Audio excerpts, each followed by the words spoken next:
प्रणाम भगवान। ये जो बोध कथा है भगवान, इसका शीर्षक है एक अंगुली, और इसमें बहुत ही अद्भुत इशारा है छुपा हुआ। भगवान बुद्ध के जीवन से संबंधित है बोध कथा। बुद्ध का जब जन्म हुआ तो 5वें दिन रिवाज के अनुसार श्रेष्ठतम पंडित इकट्ठे हुए और उन्होंने बुद्ध को नाम दिया सिद्धार्थ। सिद्धार्थ का अर्थ होता है कामना की पूर्ति, आशा की पूर्ति, अर्थ की उपलब्धि या मंजिल का मिल जाना। बूढ़े शुद्धोधन के घर में बेटा पैदा हुआ था। जीवन भर प्रतीक्षा की थी, आशा की थी, सपने देखे थे, बहुत बार निराश हुआ था और अब बुढ़ापे में बेटा पैदा हुआ था। निश्चित ही सिद्धार्थ था। पंडितों ने नाम ठीक ही दिया था। 8 बड़े पंडित थे। तो सम्राट पूछने लगा कि इस नवजात शिशु का भविष्य भी कुछ कहिए। पंडितों से पूछा तो 7 पंडितों ने अपने हाथ उठाए और 2 अंगुलियों का इशारा किया। सम्राट कुछ समझा नहीं। उसने कहा मैं कुछ समझा नहीं, इशारे में नहीं, आप स्पष्ट कहिए। तो उन 7 पंडितों ने कहा कि भाई 2 विकल्प हैं, या तो यह चक्रवर्ती सम्राट होगा और या सब छोड़कर सर्व त्यागी वीतरागी संन्यास्त हो जाएगा, या तो यह चक्रवर्ती सम्राट होगा और या सर्व वीतरागी सन्यासी होगा। अब सिर्फ एक पंडित था जो चुप रहा। वह सबसे युवा था। कोदन्ना उसका नाम था, लेकिन वह सबसे ज्यादा प्रतिभाशाली भी था। सम्राट ने पूछा कि आप चुप हैं, आपने 2 उंगलियां नहीं उठाई।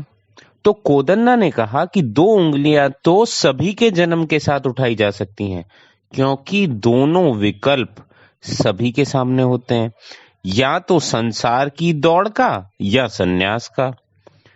सन्यास या फिर संसार, ये तो 2 विकल्प सभी के सामने होते हैं। इन पंडितों ने कुछ विशेष नहीं किया। अगर बुद्ध के लिए 2 उंगलियां उठाई, मैं 1 उंगली उठाता हूं, ये सन्यासी होगा। कोदन्ना ने कहा कि मैं 1 अंगुली उठाता हूं, यह सन्यासी होगा। लेकिन आदमी का अभागा मन शुद्धोधन तो रोने लगा। यह कोदन्ना सर्वज्ञ ज्योतिषी है, युवा है और महातेजस्वी है, और उसके वचन कभी खाली नहीं गए हैं। दूसरे पंडितों के साथ तो सुविधा थी थोड़ी की चक्रवर्ती भी बन सकता है। कोदन्ना ने तो विकल्प ही तोड़ दिया।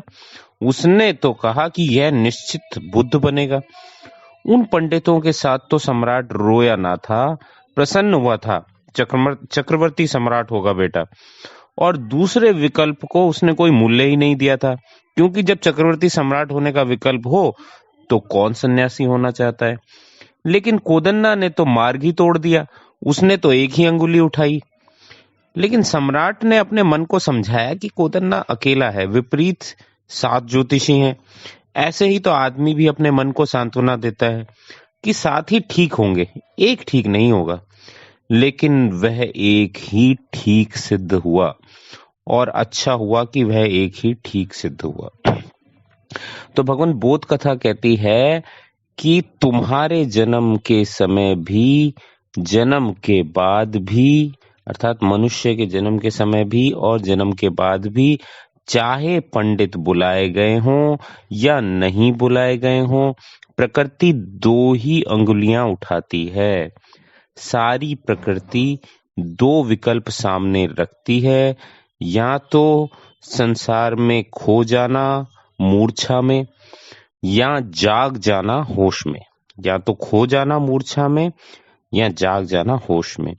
या तो बाहर की संपदा को जुटाना, चक्रवर्ती होने की दौड़ में लगना इस संसार में, या फिर भीतर की संपदा को जुटाना, आत्मवान होने में स्थिर होना। तो भगवान बड़े महत्वपूर्ण शब्द हैं।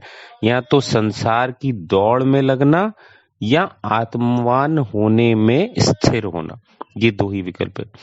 तो कोदन्ना की 1 उंगली को हमेशा याद रखना। बोध कथा कहती है इस 1 उंगली को, जब भी 1 उंगली की तरफ ध्यान जाए तो 1 उंगली को हमेशा ध्यान रखना। कोदन्ना की 1 उंगली को याद रखना।